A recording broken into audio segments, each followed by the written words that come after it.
Hola, muy buenas tardes. Saludos desde Buenos Aires, aquí de Argentina.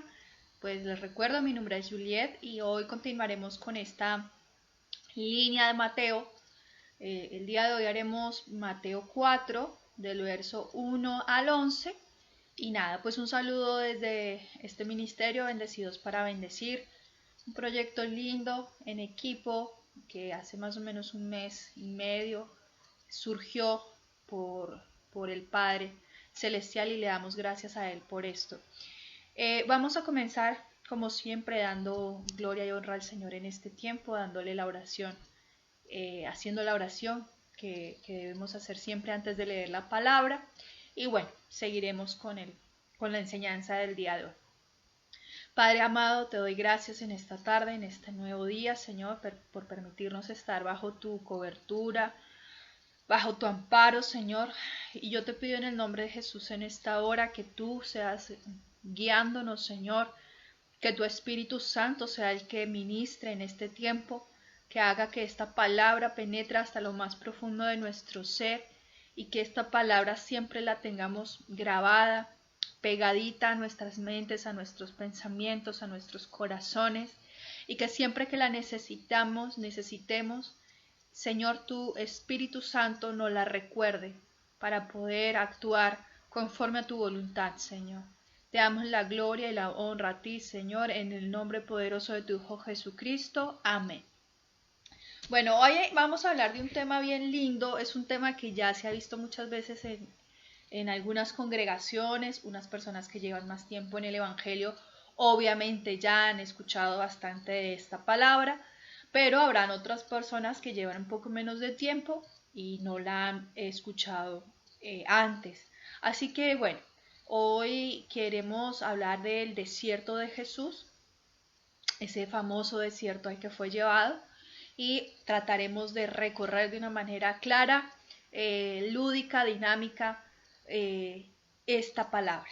Bueno, vamos a comenzar como siempre leyendo la palabra, haciendo un marco general, un marco completo del capítulo. El capítulo también es un capítulo extenso, por eso lo dividimos en dos partes. Como les digo, hoy vamos a ver del verso 1 al verso 11. Vamos a leer entonces. Dice, Mateo 4, verso 1. Entonces Jesús fue llevado por el Espíritu al desierto para ser tentado por el diablo. Y después de haber ayunado 40 días y 40 noches, tuvo hambre. Y vino a él, a Jesús, el tentador, y le dijo, si eres hijo de Dios, di que estas piedras se conviertan en pan. Él respondió y dijo, escrito está, no solo de pan vivirá el hombre, sino de toda palabra que sale de la boca de Dios. Entonces el diablo le llevó a la santa ciudad y le puso sobre el pináculo del templo, y le dijo, si eres hijo de Dios, échate abajo, porque escrito está, a sus ángeles mandará acerca de ti, y en sus manos te sostendrán, para que no tropiecen con tu pie en piedra. Jesús le dijo, escrito está también, no tentarás al Señor tu Dios. Otra vez le llevó el diablo a un monte muy alto y le mostró todos los reinos del mundo y la gloria de ellos. Y le dijo, todo esto te daré si postrado me adorares. Entonces Jesús le dijo, vete, Satanás, porque escrito está, al Señor tu Dios adorarás y a Él solo servirás. El diablo entonces le dejó y aquí vinieron ángeles y le servían. Bueno, para retomar un poco y recordando un poco lo que habíamos visto la semana pasada, recuerden que habíamos visto Mateo 3, el bautismo de Jesucristo. Recuerden que el profeta Juan el Bautista lo había bautizado, ellos obedecieron, era un mandato de Dios Padre que se bautizara, ellos obedecieron y al final de esta escena se posó el Espíritu de Dios, el Espíritu Santo sobre Jesús y dijo, este es mi Hijo amado en el que tengo complacencia, es decir, lo aprobó como un Hijo de Dios. Hasta ahí íbamos la semana pasada. Este nuevo capítulo, esta nueva historia de Jesús, nos relata el avance de Jesús en su ministerio, o sea, cuál fue el paso importante después del bautismo de Jesús. Entonces, vemos que en el primer verso nos dice que Jesús fue llevado por el Espíritu, aquí se refiere al Espíritu Santo, ese mismo Espíritu Santo que lo había aprobado como Hijo de Dios, ese mismo Espíritu Santo lo lleva a un desierto para ser tentado por el diablo. Yo aquí les puse una imagen de un desierto, aunque todos conocemos y sabemos que es un desierto, a veces se nos pasa un poco la magnitud del lugar. Entonces, el desierto, ustedes saben, es un lugar árido, solitario, no hay alimentos, hay escasez de alimentos, de agua y demás. Y aquí, esta palabra desierto lo podemos ver de manera literal, o sea, él fue llevado literalmente a una zona geográfica muy difícil, que es el desierto. Pero también podemos ver que el desierto en la Biblia muchas veces representa un lugar espiritual, que más adelante vamos a ver. Entonces podemos ver que el desierto tanto es un lugar físico como puede ser un lugar espiritual.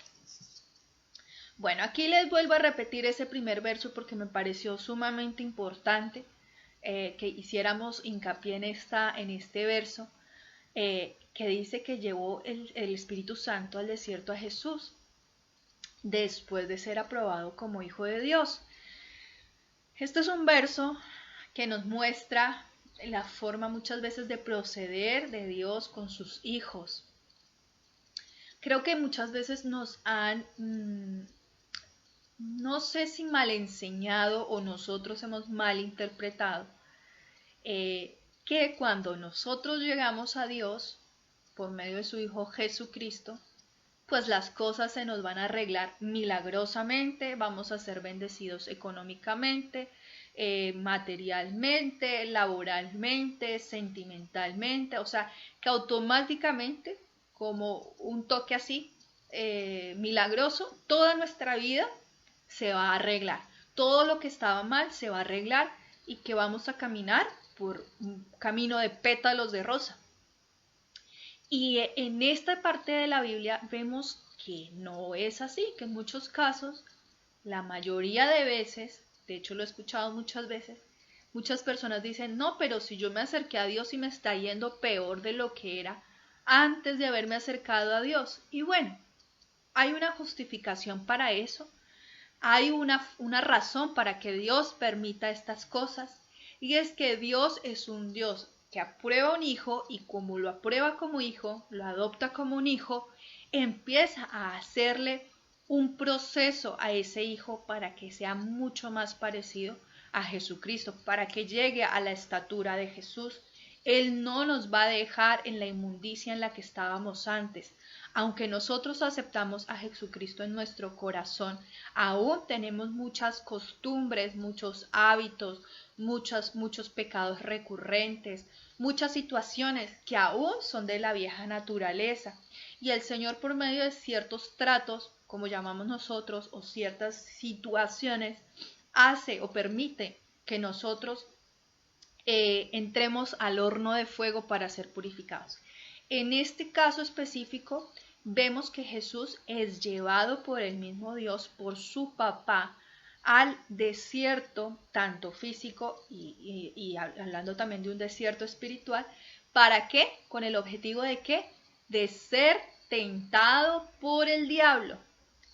A veces esta imagen de Dios no nos gusta mucho, nos gusta más la imagen de amor, de misericordia, que claramente es un Dios de amor y de misericordia, pero también se nos ha olvidado que Dios al que ama corrige, al que ama instruye. Y como a veces somos tan necios y tan duros de corazón, necesitamos ser disciplinados. En este caso específico con Jesús y en muchos casos personales, nos mete al desierto para ser tentados por el diablo. Y quise poner esa cara de sorpresa porque ¿cómo así que un Dios tan maravilloso, tan amoroso, va a permitir que sus hijos entren al desierto y sean tentados. Imagínense la misma situación humana, que un padre o una madre permita que uno de sus hijos ande por una calle peligrosa sabiendo que en esa calle peligrosa puede venir cosas muy difíciles. Como padres muy seguramente no lo van a permitir. Van a querer proteger a su hijo, van a querer sobreprotegerlo y no dejarlo que camine por esta calle oscura y por esta calle peligrosa. Con esto quiero decir que entonces ahora descuiden a sus hijos. Pero Dios, como tiene todo el control y como el desierto fue con un propósito y el que estaba llevando a Jesús al desierto era el Espíritu Santo, no había ningún problema. Es lo mismo si ustedes tuvieran su hijo, pero ustedes saben que su hijo está acompañado por el Espíritu Santo, deben tener plena confianza de que aunque haya un lugar oscuro, un lugar peligroso, el Señor, el Espíritu de Dios, lo va a sacar en victoria de ese lugar. Bueno, entre el capítulo 4 y el capítulo 3 vemos un contraste. Es el contraste entre la gloria del bautismo de Jesús. Recuerden que fue una escena maravillosa, gloriosa, preciosa. Y en la siguiente escena, Jesús entra a ser tentado por el diablo. Y entonces a veces las personas tienen un poco de conflicto mental ante esta situación, ¿no? De cómo es posible que yo ahora estoy con Dios, pero voy a ser tentado por el diablo. El desierto también nos habla de que es un proceso de soledad y silencio. Aunque el Señor no nos ha llamado a trabajar en soledad, porque si hasta el mismo Jesús lo puso en un grupo de discípulos, en una familia, con José, con María, Jesús, recuerden que siempre tenía su tiempo en soledad y en oración. Se alejaba de la gente. Acuérdense que también los discípulos no iban solos, iban generalmente al menos de dos en dos. No debían trabajar solos. Pero también es necesario que nosotros tengamos esa capacidad y ese hábito de estar en tiempo a solas y en silencio con Dios, porque es el único ser que nos puede dar las respuestas certeras a ciertas situaciones. En la soledad y mi silencio puedo escuchar más fácilmente la voz de Dios. Puedo sentir más su presencia. Cuando hay mucho ruido, cuando hay muchas situaciones externas, cuando tal vez escucho a una persona, a otra persona, a otra persona, hay mucho ruido, hay muchas palabras en mi cabeza, en mi mente, rondando y no permito que haya un silencio donde Dios pueda permear y entrar a mi corazón y a mi mente. Así que en este caso a Jesús lo lleva 40 días y 40 noches. Imagínense que nosotros llevamos una cuarentena y no estamos solos porque pues tenemos familias, estamos con vecinos y demás. Bueno, habrán unas personas que están solos, pero imagínense este varón 40 días y 40 noches en soledad, sin hablar con nadie. No había WhatsApp, no había Facebook, no había Instagram, no había redes sociales, no había ningún tipo de comunicación con el exterior, solamente con Dios, en unas temperaturas tremendas, sin comida porque estaba en ayuno. Era una situación extrema, o sea, estaba obligado sí o sí a hablar con Dios. En este momento no importó ni María, ni José, ni sus hermanos, ni los discípulos, ni el profeta, ni nada, absolutamente nada. Era Dios Padre con su Hijo Jesucristo y en muchos casos va a ser con nosotros así. Pasa de ser ungido, ese ser maravilloso ungido, y ahora está siendo atacado. Una dinámica que vemos muy constante en los hijos de Dios, que estamos tal vez en algún momento tranquilos y en paz, respaldados, y después viene un ataque. Y no entendemos por qué. A veces decimos, ¿será que pequé? ¿Será que hice mal? Y capaz que sí, o sea, muchas veces estos ataques son porque yo abrí puertas o porque yo cometí alguna falta, ¿cierto? Pero también es el enemigo que siempre va a estar ahí buscando la manera de hacernos tropezar. Otra cosa que es importante que hablemos en este caso es que Jesús no necesitaba ser tentado para ayudarlo a crecer. O sea, él ya era hijo de Dios desde la eternidad, él ya era Dios en la tierra. Él no necesitaba ser tentado para cumplir su propósito con nosotros. Sin embargo, él lo soportó desde su carne, desde su cuerpo, soportó tanto dolor, tanta dificultad. ¿Para qué? Para que él pudiera identificarse con nosotros y que nosotros después no tuviéramos el pretexto de decir, no, pero es que él no sabe lo que yo siento, pero es que él no ha vivido lo que yo vivo. Bueno, no tenemos ningún pretexto en este caso para decir estas cosas porque Jesús lo vivió y lo vivió de manera muy extrema, que nosotros ni siquiera, creo que ayunaríamos 40 días, bueno, hay algunos casos que sí, que debe ser con el soporte del Espíritu Santo, pero a veces usted pasa más de 6 horas sin comer y ya está desesperado. Y también pues tenía el propósito de mostrar su carácter santo, de que él podía vencer todas las tentaciones. Bueno, también he escuchado mucho esta frase que dice, que está en rojo en la diapositiva y dice, pero ese era Jesús. Jesús aguantaba porque era Dios, pero Jesús era el Hijo de Dios. Él claramente podía soportar eso. Yo soy humano, yo no puedo.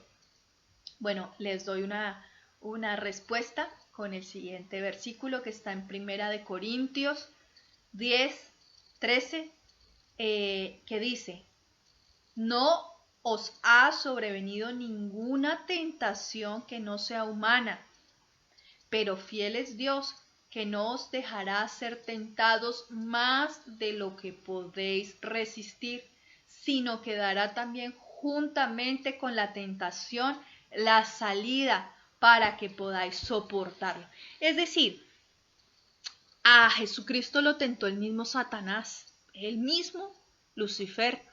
A nosotros muchas veces nos tientan espíritus de rangos inferiores que trabajan para Satanás, pero no es el mismo Satanás.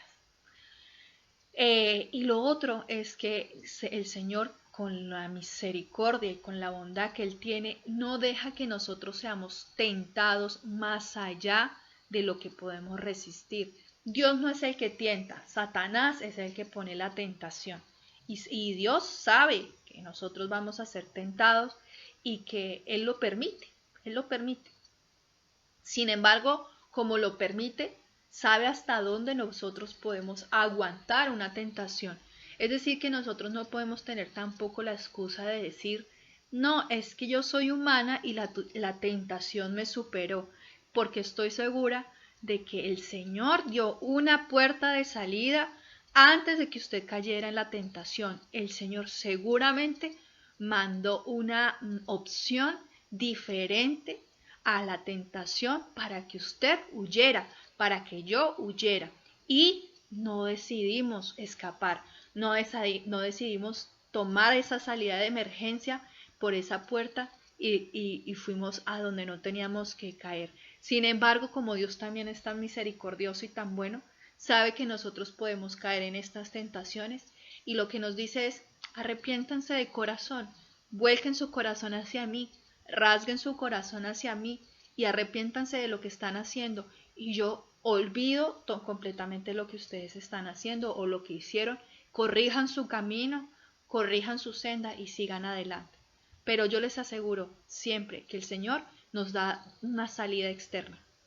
Por eso quise poner esta imagen que es tan conocida, la de salida de emergencia, para que se acuerden que siempre tenemos una salida de emergencia para poder escapar.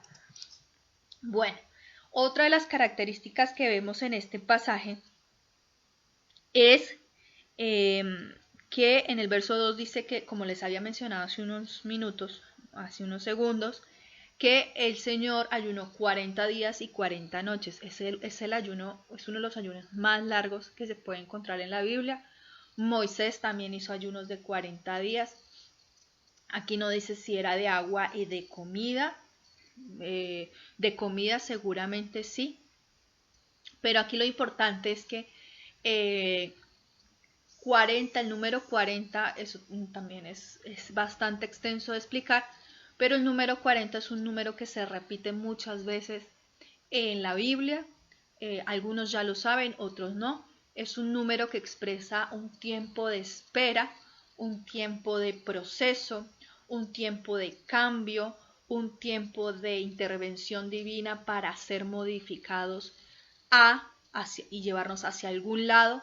Es un tiempo donde el Señor nos tiene en un punto A y nos quiere llevar al punto B, pero necesitamos transitar por un proceso, un camino, para poder llegar aptos al punto B, es decir, un proceso de purificación y limpieza.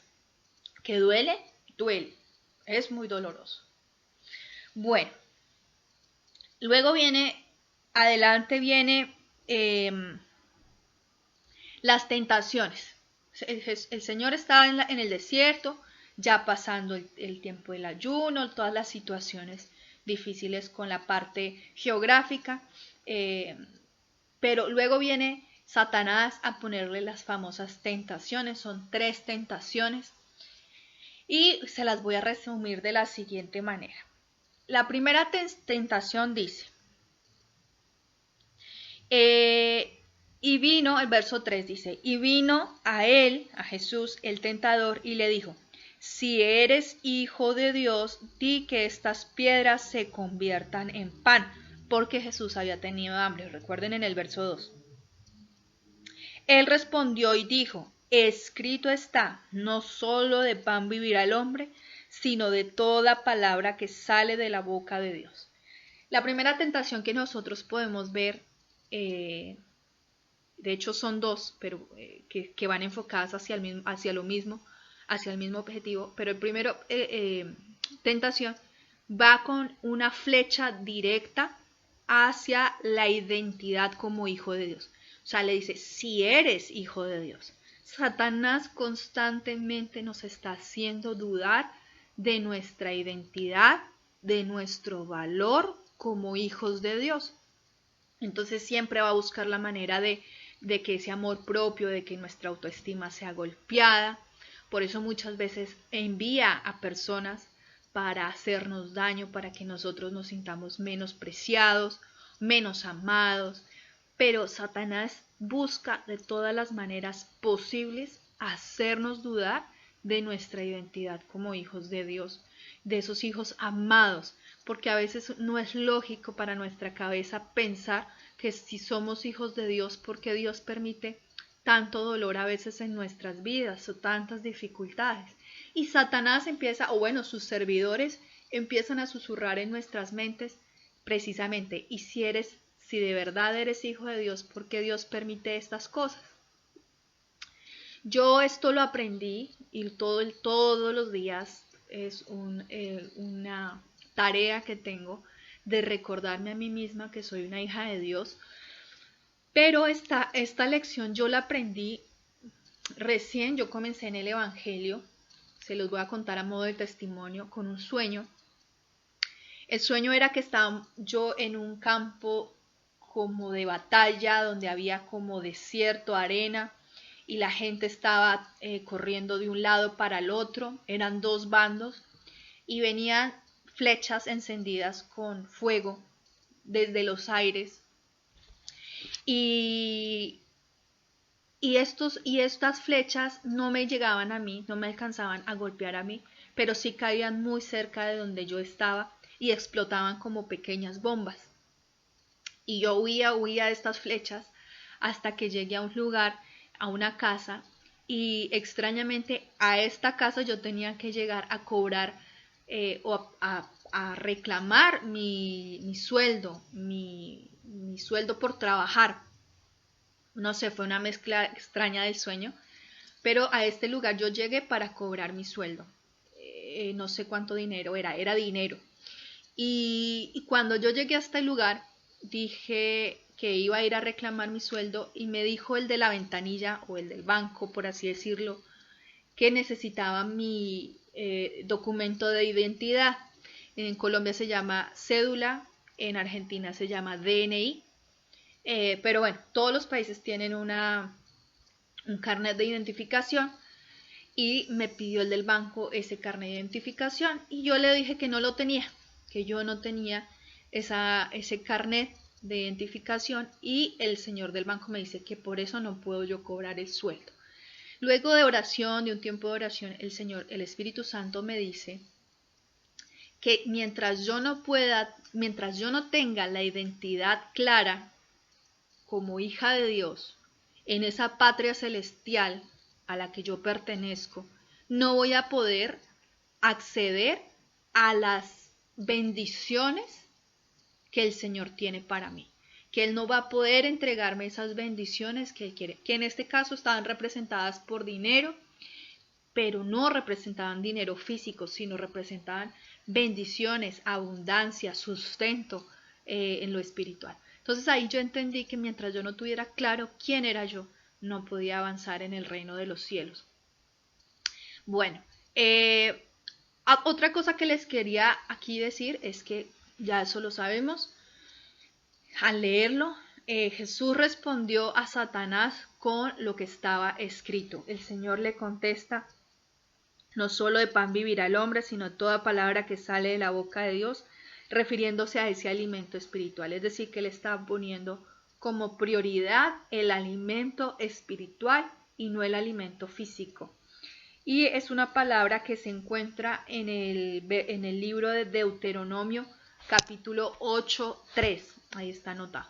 O sea, que Jesús se sabía al derecho y al revés la Torá o el Antiguo Testamento, bueno, el Antiguo Testamento, que son los profetas y el Pentateuco y demás. Aquí quise escribirles en la parte inferior de la diapositiva una pregunta para que todos la hagamos en este momento. ¿Son todos hijos de Dios? Bueno, esta pregunta necesita una enseñanza larga, una exposición larga para que quede un poco más claro, pero hoy quiero darles una respuesta concisa y certera. No todos son hijos o hijas de Dios. No todos. Todos son creación de Dios. Todos fueron creados por Dios. Mas no todos son hijos de Dios. El hijo de Dios tiene dos características. La primera, bueno, tiene muchas características, pero en resumidas cuentas son dos. La primera, que acepta la salvación que ofreció Jesucristo. Es decir, yo acepto ser hija de Dios. No es por imposición, no es porque Él me obligue a mí a ser hija de Él, es porque yo quiero ser su hija y no estoy siendo obligada y acepto a su Hijo Jesucristo como mi Señor y como mi Salvador. Pero además, no se trata solamente de eso. Además, los hijos de Dios son guiados por el Espíritu Santo. O sea, una cosa tiene que ir a la ligada a la otra.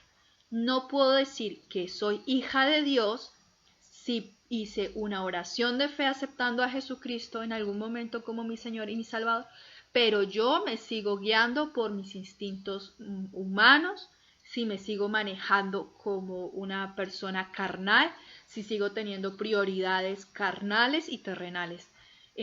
También dice la palabra que muchos dicen Señor, Señor. Tal vez esas personas son de esas que, aunque dicen ser seguidores de Jesucristo, sus actos y sus formas de vida son completamente opuestas a las cosas que deberían hacer como hijos de Dios. Entonces son estos dos parámetros. Bueno, la segunda tentación,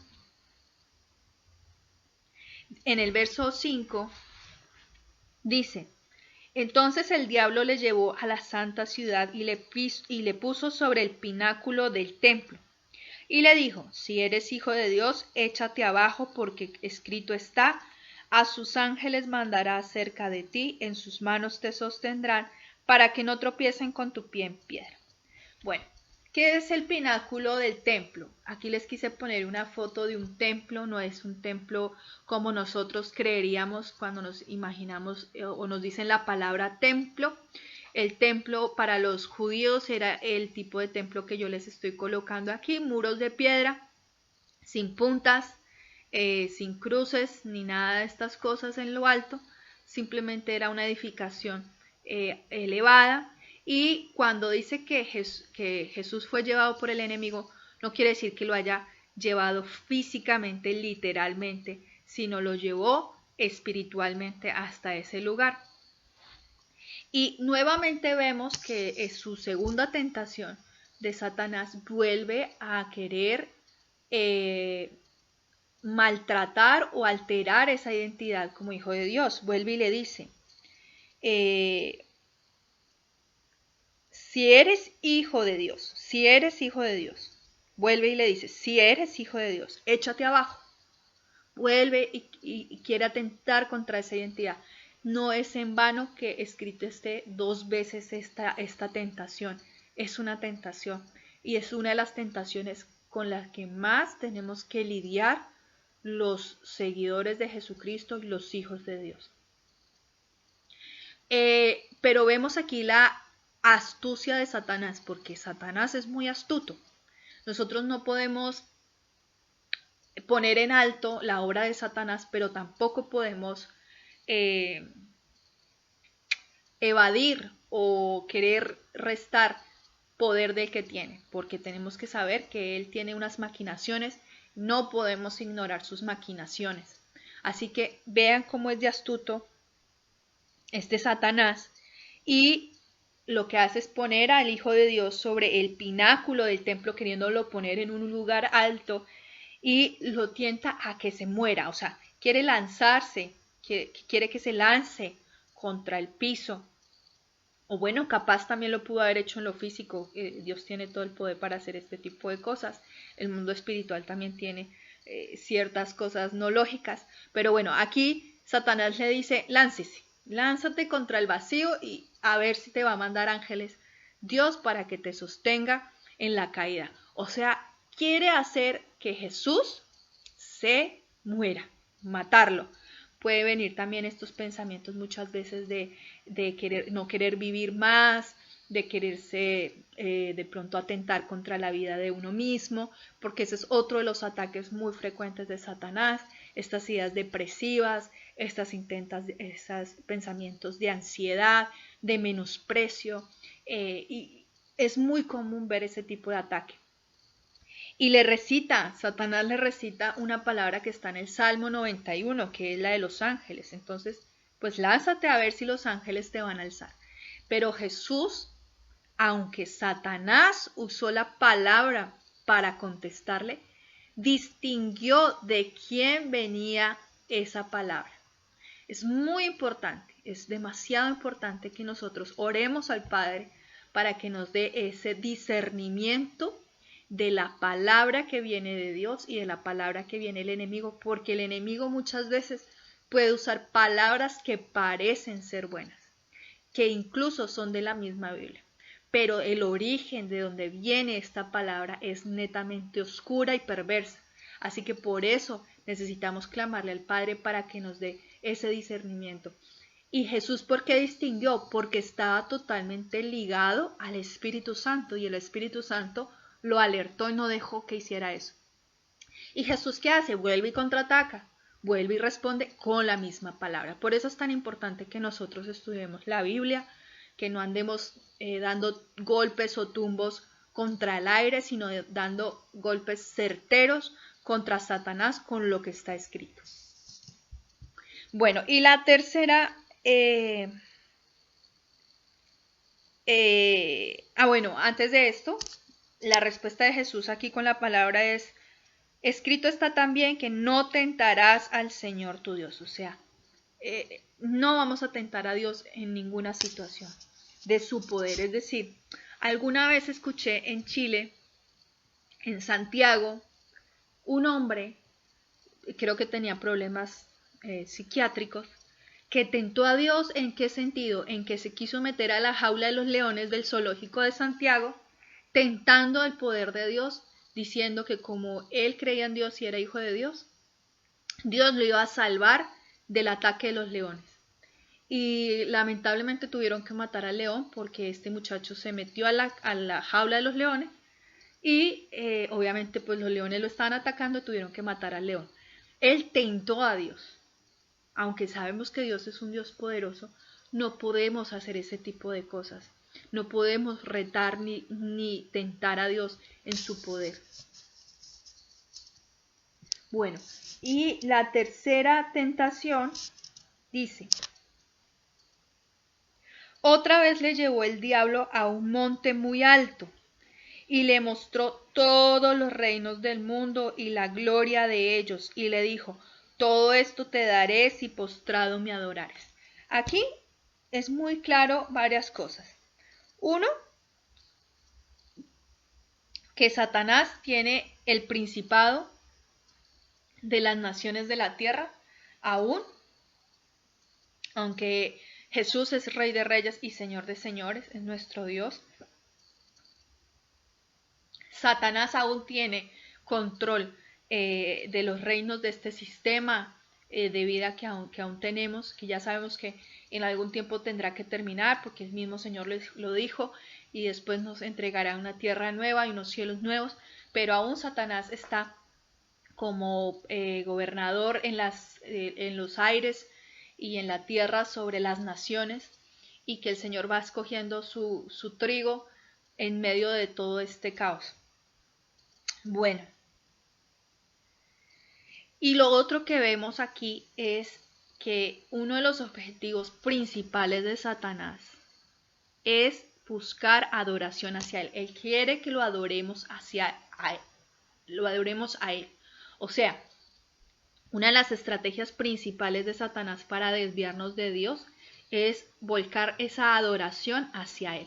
¿Cómo lo hace? De muchas maneras. Cuando uno pone un ídolo, por eso Dios aborrece tanto los ídolos, aborrece tanto desde el principio hasta el fin de la palabra.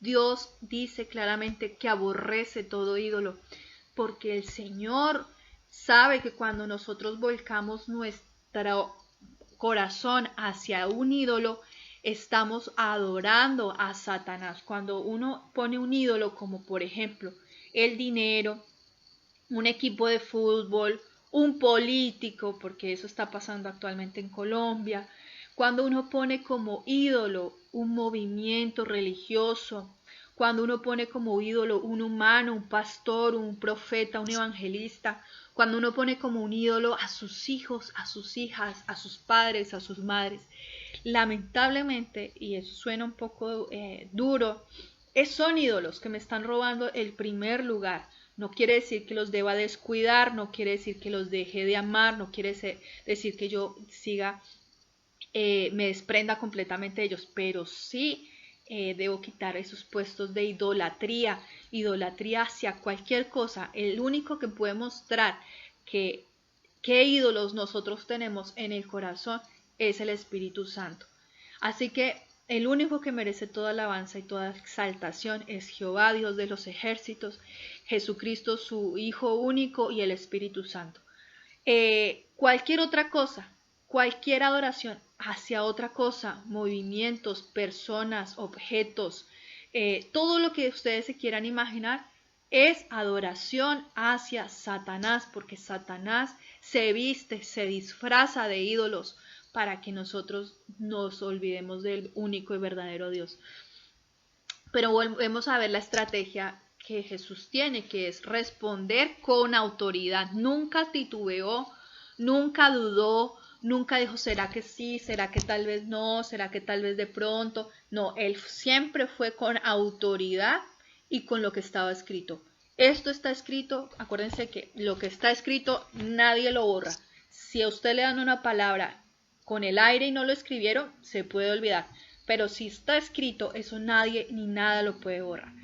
Y como última parte podemos ver que como no quiso el Señor obviamente adorar a Satanás, le dijo, vete Satanás, porque escrito está, el Señor tu Dios adorarás y a él solo servirás. El diablo entonces le dejó, y aquí vinieron ángeles y le servían. Vemos que tan pronto el Señor superó este tiempo de tentación, este tiempo de pruebas, el Señor Dios Todopoderoso, el que está en el trono, el Dios Padre, envió auxilio desde los cielos para su Hijo Jesucristo, envió ángeles, seguramente lo alimentó, seguramente le dio de tomar, seguramente no sabemos qué fue lo que pasó realmente ahí, pero lo auxilió en todos los sentidos. Lo consoló, lo abrazó, no sé realmente, pero yo me imagino una escena idílica, majestuosa y maravillosa. Y en ese momento Satanás se fue, pero no quiere decir que se haya ido para siempre. Él siguió merodeando y vemos que después sigue buscando la manera de perseguir al Señor de otras maneras. Pero en ese momento el Señor sobrepasó esa prueba y salió victorioso. Entonces esto es una enseñanza bastante linda porque como les digo a nosotros nos va a pasar, no quiere decir que porque somos hijos de Dios entonces todo va a ser lindo de ahora en adelante. El mismo Jesús lo vivió, así que nosotros también debemos vivirlo, pero acuérdense que siempre tiene un propósito y no es más que formarnos en el carácter cristiano, formarnos como guerreros valientes, como hijos de Dios, que nosotros logremos entender en nuestra cabeza, en nuestra mente y en nuestro espíritu que somos hijos de Dios, que Él es nuestro Padre, que nosotros somos sus hijos y que Él siempre está con nosotros a pesar de las dificultades y de los desiertos. Esta cuarentena puede ser un desierto para muchos, ojalá, y le pido a Dios Padre por el nombre de su Hijo Jesucristo, que este tiempo de desierto para todos nosotros sea un tiempo de que salgamos victoriosos, así como Jesús salió de este tiempo de desierto, que cuando pase esta cuarentena podamos levantar los brazos y decir, lo logramos por el Espíritu Santo, por la gracia y la misericordia del Señor. Hasta ahí el día de hoy, perdón si hablé un poco rápido, pero es que era bastante la información, así que no quería hacer muy extenso el video.